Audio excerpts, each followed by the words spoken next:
BJP के वो नेता जो मोदी सरकार के 1.0 और 2.0 की कैबिनेट में बड़ी जिम्मेदारी निभा रहे थे, एकाएक एनडीए 3.0 की कैबिनेट से गायब कर दिए गए हैं। साल 2014 में चुनाव हारने के बाद स्मृति ईरानी को शिक्षा जैसा बड़ा मंत्रालय पद दिया गया था। बाद में विवादों में आने के बाद इनका मंत्रालय बदल दिया गया था। उसके बाद अनुराग ठाकुर की एंट्री हुई थी। मोदी 2.0 में अपने बयानों से हर जगह छाए रहे अनुराग ठाकुर को भी कैबिनेट से साइडलाइन कर दिया गया है। मोदी 2.0 कैबिनेट के 20 ऐसे ताकतवर मंत्री थे जो एनडीए 3.0 में अब नहीं दिखेंगे। इनमें अर्जुन मुंडा नरेंद्र सिंह तोमर के जाने के बाद कृषि मंत्री बनाए गए थे। वो खूंटी से चुनाव लड़ रहे थे झारखंड से और वहां से वो चुनाव हार गए। दूसरा नाम स्मृति ईरानी का है। स्मृति ईरानी अमेठी से चुनाव लड़ रही थी, वो हार गई। अनुराग ठाकुर हमीरपुर से चूंकि सांसद हैं, अभी भी इस बार भी चुनाव जीते और पिछली बार भी चुनाव जीते थे।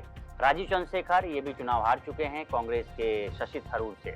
निशित प्रमाणिक जो कूच बिहार से सांसद थे, इस बार चुनाव लड़े लेकिन ये हार गए। ऑल इंडिया तृणमूल कांग्रेस के जगदीश चंद्रा वर्मा बसोनी से चुनाव हार गए हैं।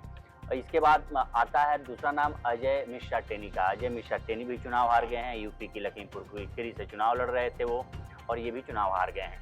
साध्वी निरंजन ज्योति ये भी चुनाव हार गई। यूपी से चुनाव लड़ रही थी। मीनाक्षी लेखी जो नई दिल्ली से सांसद थी और विदेश राज्य मंत्री थी, ये भी इनको चुनाव में मौका ही नहीं मिला क्योंकि इनको वहां से टिकट ही नहीं दिया गया।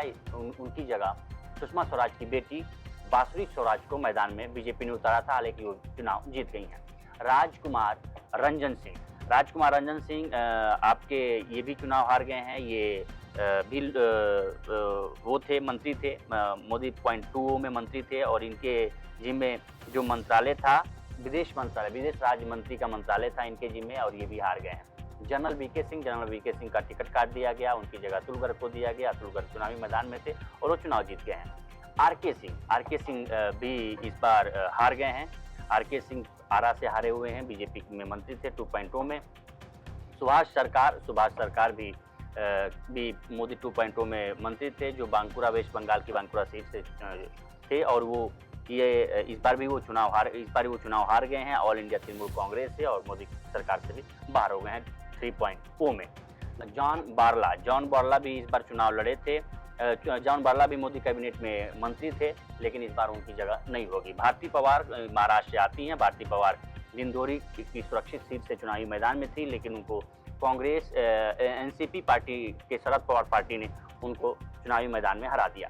अश्विनी चौबे को टिकट नहीं मिला बक्सर से, उनकी जगह दूसरे को टिकट गया और वो भी हालांकि बक्सर से चुनाव हार गए। बक्सर से आरजेडी ने चुनावी मैदान में जीत दर्ज की। राव साहब दानवे ये महाराष्ट्र से आते हैं। राव साहब दानवे मोदी कैबिनेट में मंत्री थे। मोदी कैबिनेट में minister of state railway minister थे। ये भी चुनाव हार गए हैं। ये भी इंडियन नेशनल कांग्रेस यानी कांग्रेस के कैंडिडेट से चुनाव हार गए हैं। कपिल पाटिल ये भी महाराष्ट्र से आते हैं। इनको भी मोदी कैबिनेट में जगह मिली थी। ये भिवंडी से चुनावी मैदान में थे, लेकिन इनको भी शरद पवार एनसीपी शरद चंद्र पवार की पार्टी से के कैंडिडेट से ये भी चुनाव हार गए हैं।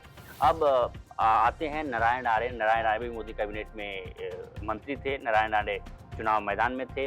रत्नागिरी सिंधुगढ़ सीट से चुनाव मैदान में थे। ये चुनाव जीते हैं, लेकिन इसके बावजूद इनको मोदी कैबिनेट 3.0 में जगह नहीं मिली है। अब आते हैं भगवत कराड़ चूँकि महाराष्ट्र से आते हैं और इनका नाम जो इस मंत्री लिस्ट में भी नहीं है। कराड़ पिछली बार मंत्री लिस्ट में था मोदी 2.0 में, लेकिन कराड़ महाराष्ट्र से आते हैं और मोदी 2.0 में वित्त राज्य मंत्री थे। तो ये करीब 20 ऐसे चेहरे हैं। इसमें संजीव बालियान भी हैं। संजीव बालियान चुनाव हार गए हैं। संजीव बालियान मोदी कैबिनेट में मंत्री थे, लेकिन वो भी इस मंत्रालय में इस बार शामिल नहीं किए गए हैं। ये कुछ ऐसे नाम थे जो मोदी कैबिनेट 2.0 और वो 1.0 में चर्चित चेहरे थे, लेकिन इस बार एनडीए 3.0 में नहीं होंगे। फिलहाल इस स्टोरी में इतना ही। बाकी देश दुनिया की तमाम खबरों के लिए बने रहिए लोकमत के साथ। नमस्कार।